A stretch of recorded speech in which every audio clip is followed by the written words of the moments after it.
Welcome to Criminal Mindset, where the shadows of unsolved cases come to life. I'm Sergeant Kane, a retired investigator with decades of experience unraveling the mysteries of human nature. And tonight, I'm taking you into the darkest corners of crime. If you're drawn to the macabre and fascinated by the unexplained, you're in the right place. Don't forget to like, subscribe, and hit the bell so you never miss a story. You never forget the ones you can't solve. It doesn't matter how many years pass, how many times you tell yourself you did your best. Some cases burrow into your brain like splinters you can't pull out. I've been retired for almost a decade now, but there's one case that still keeps me up at night. It's not just the lack of answers that haunts me. It's the how of it, the impossibilities, the things I can't explain. This happened in a quiet little town called Millhaven. Population, 2,000. A place where people don't lock their doors, and the biggest crime is a teenager stealing beer from the gas station. That all changed one summer night in 1998. It started with a phone call. A farmer, Tom Adler, had found something strange in his wheat field. Now, Tom was a steady guy, not the type to cry wolf.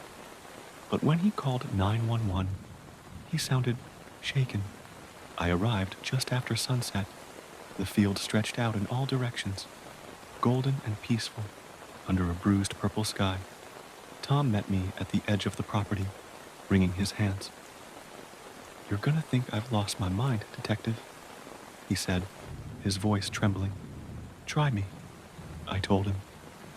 He led me into the field, the wheat brushing against our legs as we walked. About 50 yards in, we came to a patch where the wheat was flattened in a perfect circle, about 30 feet across.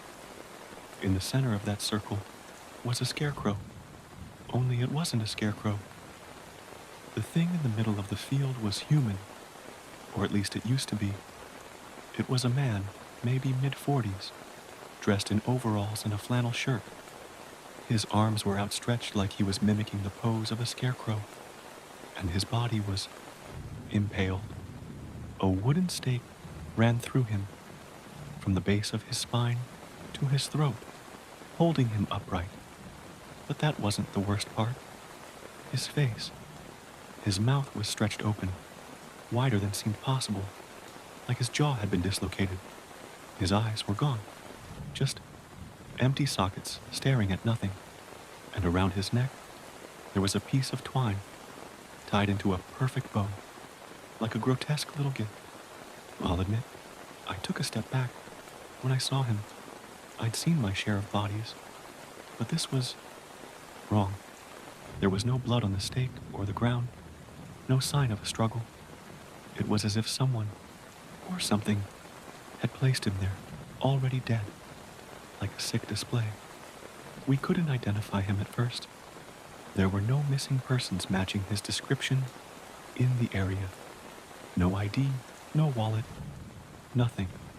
The autopsy didn't help much either. Cause of death was officially listed as unknown. There were no wounds aside from the sockets where his eyes used to be, and those had been removed with surgical precision. There was no internal trauma, no signs of a fight, nothing in his system. It was like his heart had just stopped. We canvassed the area, questioned everyone in town. No one saw or heard anything unusual that night, except for one kid.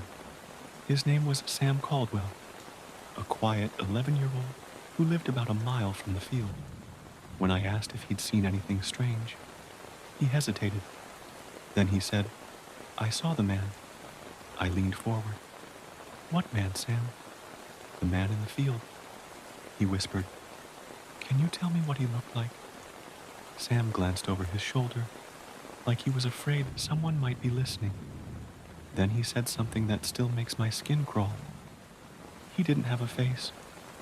I pressed him for details, but he clammed up, shaking his head and muttering, I'm not supposed to talk about it. Who told you that? I asked. He looked me dead in the eye and said, he did. We posted patrols around the area, brought in state investigators, even had a few psychics show up uninvited. No one could make sense of it. The man in the field remained unidentified, and no new evidence came to light. The case went cold after a few months, but it never sat right with me. Something about it felt unfinished. Fast forward 5 years. I'd moved on to other cases, but then I got a call that brought me right back to Millhaven. It was Tom Adler, the farmer. He sounded more shaken than he had the first time. It's happened again, he said. I drove out to his field that same night, and sure enough, there it was. Another circle, another body, impaled on a stake. This one was a woman, about 30, wearing a summer dress. Her face had the same horrifying expression, the mouth stretched wide, the empty eye sockets, and around her neck, that same twine bow.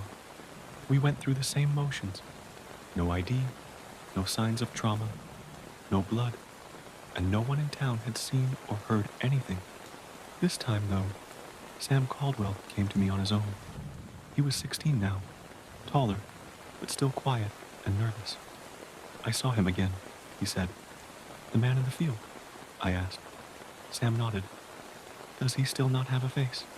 Sam swallowed hard, then said, no. This time, he had mine. That was the last time I worked the case. I retired a year later, but I've never stopped thinking about it.